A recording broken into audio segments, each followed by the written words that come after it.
Bueno, y seguimos. Entonces, como bien dijo Vicky, ya tenemos a nuestras invitadas acá, así que estamos muy contentas de poder saludar a Sofía Paoli Torne y a Celsa Ramírez Rodas, que vienen por el estreno de Guapoí, como me salga a decirlo, ¿sí? Porque mi abuela me trató de explicar la pronunciación guaraní un montón de veces y nunca la terminé de sacar del todo. Pero bueno, que es un documental que se está estrenando ayer, ¿no? Tuvieron la primera función comercial en el Gomont, ¿verdad? Exactamente. Y que justamente es un documental que dirige Sofía y protagonizado por Celsa, es su historia. Así que teníamos muchas ganas de charlar con ellas al respecto de la peli. ¿Cómo están, primero que nada? Bien, bien, por suerte. La verdad que muy contentas de estar aquí. Bueno. Es hermoso estar por Buenos Aires estrenando la película, ¿no? Y Celsa, ¿vos cómo te sentís con tanta visita? Mira, es medio contradictorio el sentimiento que tengo, pero sé que es importante, ¿verdad? Porque es una historia que yo viví, que no solamente yo viví, ¿verdad? O sea, en nuestro país se ha vivido esta historia. Tal cual. Vicky, ¿querés empezar Estaba pensando un poco en la forma particular que tiene esta película de contar la historia. De hecho, yo estuve buscando más información sobre vos, Elsa, y encontré relatos orales en distintas páginas y demás, y pensaba en el audiovisual como recurso para contar y testimoniar la historia y demás, o lo vivido, y pensaba en esta película que busca recursos también muy singulares y muy particulares, ¿no? Que es hablar de tu entorno, de tu casa, de la naturaleza, del dolor desde otro lugar, ¿no? Digo, me parece muy interesante la búsqueda que hiciste también de ir por otro lado, que no fuera como lo académico y lo histórico rigurosamente, sino el contar el dato, ¿no? Exactamente. Sino muy personal, justamente. Y preguntarte un poco primero, vos cómo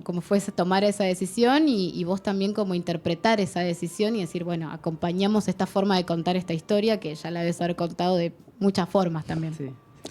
Bueno, la verdad que yo me acerco a Celsa justamente por conocerla a través de un recorte periodístico que ya lo había leído anteriormente, ¿no?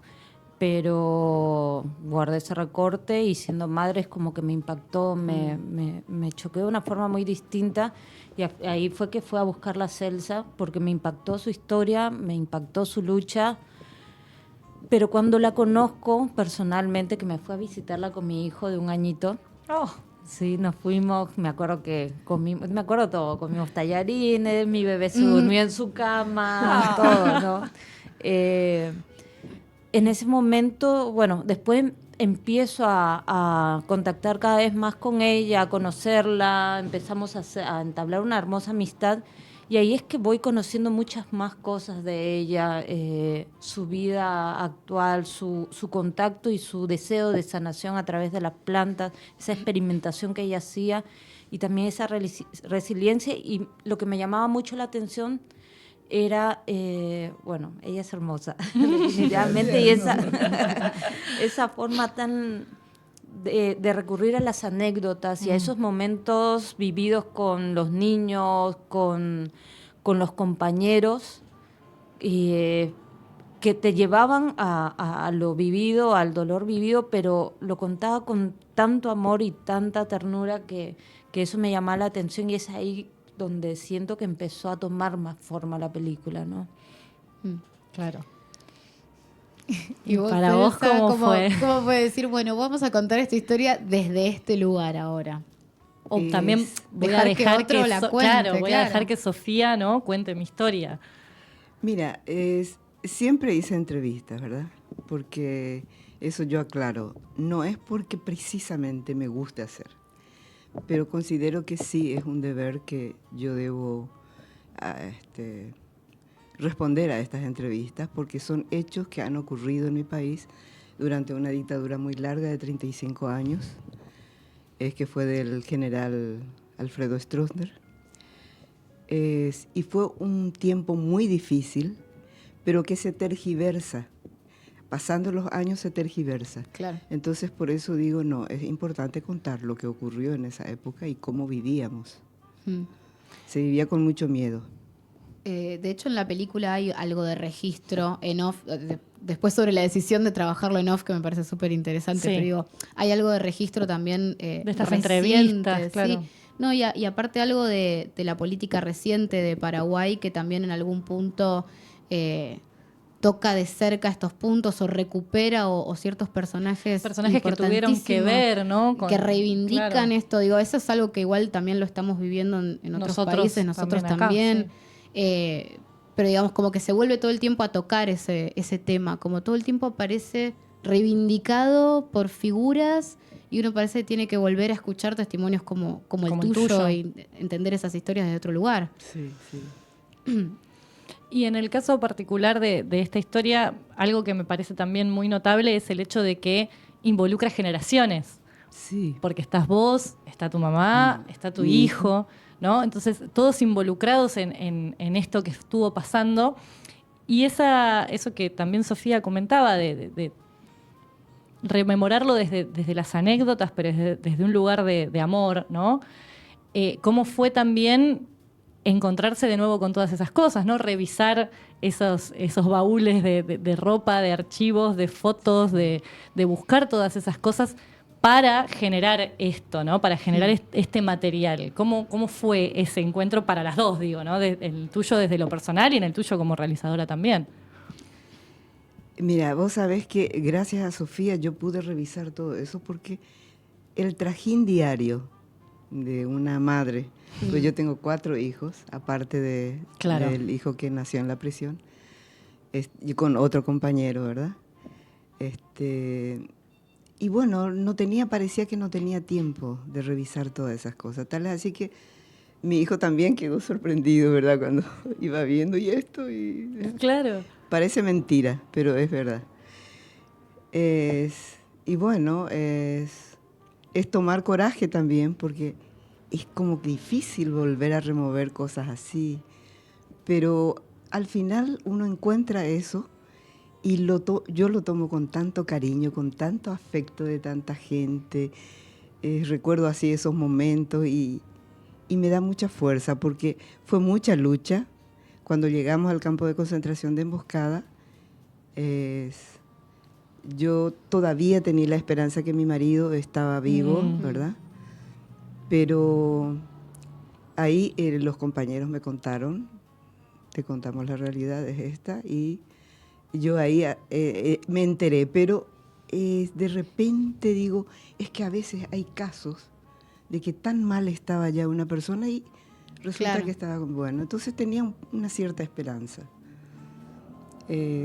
Y así, de repente yo salto mucho las historias de una parte a otra, así que ustedes no hay ningún problema.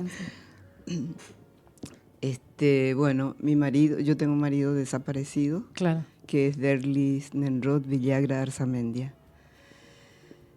Y sí, los compañeros le vieron, no, es que desapareció, o sea, él cayó, estuvo preso, estuvo torturado y de ahí desapareció, ¿verdad? Bueno, y después cuando salí en libertad, comencé a recorrer a ver si sabía algo de él. No había... Claro, no hubo... No había respuesta, pero de repente, sí, me fui a varias embajadas. Me fui a la embajada norteamericana, no, que ellos no sabían absolutamente nada. Después me fui a la embajada venezolana y ahí también me dijo el embajador, nosotros sí tenemos esta información, ¿verdad? Y me dio fuerza, me dijo, mirá, tenés un hijo, claro, tenés que tomar fuerza y seguir adelante. Y son cosas muy importantes, son valores, fuerza que uno recibe en un momento difícil, ¿verdad? Momentos clave, ¿no? Para poder continuar. Sí, exacto. Sí, porque de repente se te cae todo encima, ¿verdad? ¿Y cómo fue para vos acercarte a todo eso? O sea, proponerle también a ella, ¿no? Que se vuelva a acercar a todas estas cosas que por ahí con el trajín, como ella decía, ¿no? De seguir y de continuar con la vida, uno no quedan ahí, quedan guardadas, ¿no? Uno no recurre necesariamente. Sí, realmente que cuando nos conocimos entablamos tan linda relación que cuando me iba junto a ella íbamos a tomar mate, a hablar de los niños, a hablar de las plantas. Era como, había que hablar de la película, pero la pasábamos tan bien que siempre Estaba se muy pasaba la hora. entretenida, claro. Siempre se pasaba la hora. Entonces, bueno, es como que siempre nos quedábamos conversando y la pasábamos también, pero en esas conversaciones yo sentía que salía, dentro de todo lo cotidiano, iban saliendo recuerdos o momentos Claro. que nos llevaban al pasado, a lo vivido. Y me parecía ahí es donde yo sentía que habían cosas muy interesantes, porque es algo que me pasaba mucho a mí desde muy chica. Me incomodaba mucho escuchar, bueno, eso ya pasó, Claro. hay que mirar al presente. Sí. Es como, ¿por qué ver desde el rencor? ¿Por qué ver ese discurso Sí. que lo escuchaba constantemente? Y desde que conocí a Celsa, escuchar ese discurso cada vez me golpeaba más, me molestaba mucho más, ¿no? Entonces yo decía, bueno, quería como ver la forma de contar la historia de Celsa, que es la historia de muchos paraguayos que sufrían la dictadura, mostrarlas desde el presente, ¿no? Que esto realmente deja huellas, la gente ha sufrido y tiene huellas en el cuerpo, en el alma, que no es algo que uno pueda decir, bueno, Ya simplemente ya pasó el olvido, ¿no? Y entonces a través de esas charlas y a través del proceso de sanación es como fuimos encontrando la forma de poder contar, pero siempre me pasaba a mí eso, de ese temor de encarar lo vivido, ¿no? Y cómo podría llegar a chocarle un poco a Celsa. Siempre tenía un poco de esa preocupación, ¿no? En un punto decidimos también, a partir de todo el proceso que pasamos juntas, porque bueno, nos íbamos, experimentábamos con las plantas, me hacía probar cosas, probé las raíces. Me encanta igual eso, porque es como pusiste el cuerpo en la película Claro, claro. también. Está bien, claro. En un momento digo, bueno, esto es lo que quiero, este diálogo, esta conversación, quiero que la conozcan como la conozco yo, quiero que empiecen a conocerla así como yo llegué, poco a poco, y empezar a conectarse, empezar a tener esa invitación que yo tuve, a tratar de sanar, a conectarse con las plantas. Y empezamos a grabar también en forma de diálogo, de nuestra forma. Yo decía, ¿cómo yo pedirle que me hable si yo no, sin yo desnudarme, sin tener que contarle yo cosas primero? Porque Claro. una cosa es entre nosotras, muy íntima, pero frente a la cámara sentía que yo también debía. Era como algo que me incomodaba, me movía un poco, porque bueno, yo te estoy pidiendo, Claro. ¿no? Frente a cámaras, pero yo no estoy dando frente a cámaras eso. Entonces era, bueno, dar esa conversación, y siento que ahí también fueron dando las cosas de forma distinta a la hora de hacer la película, ¿no?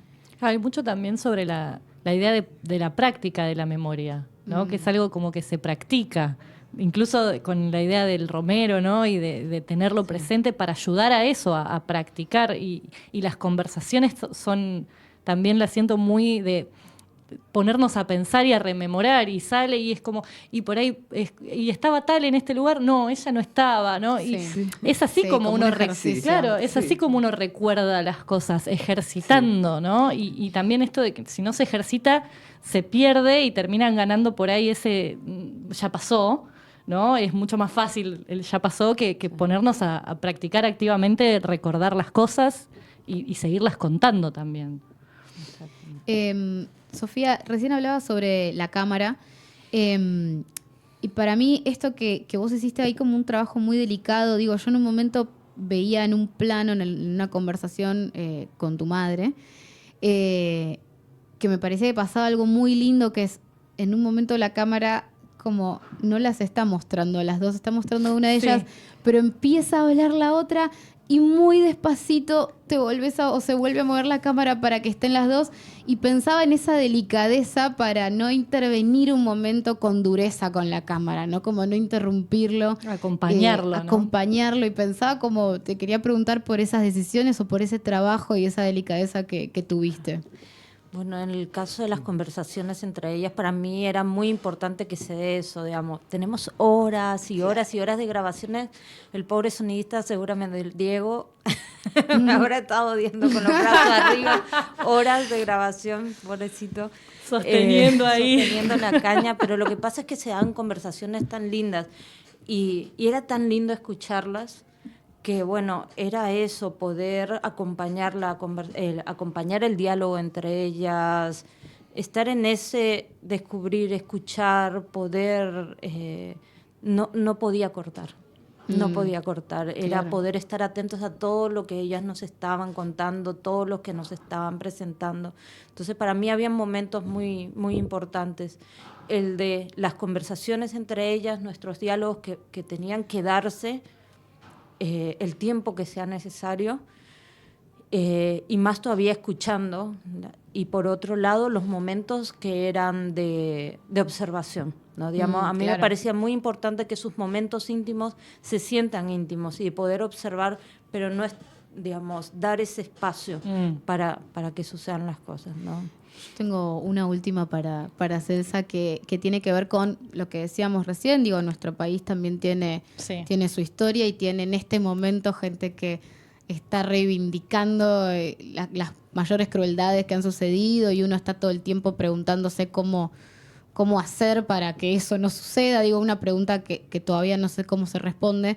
Pero digo, ¿cómo ves vos el diálogo de tu historia, de esta película, ahora que la venís a presentar acá, que vienen a traerla acá y a conversar con nosotros? Digo, ¿desde qué lugar lo pensás vos en esa conversación?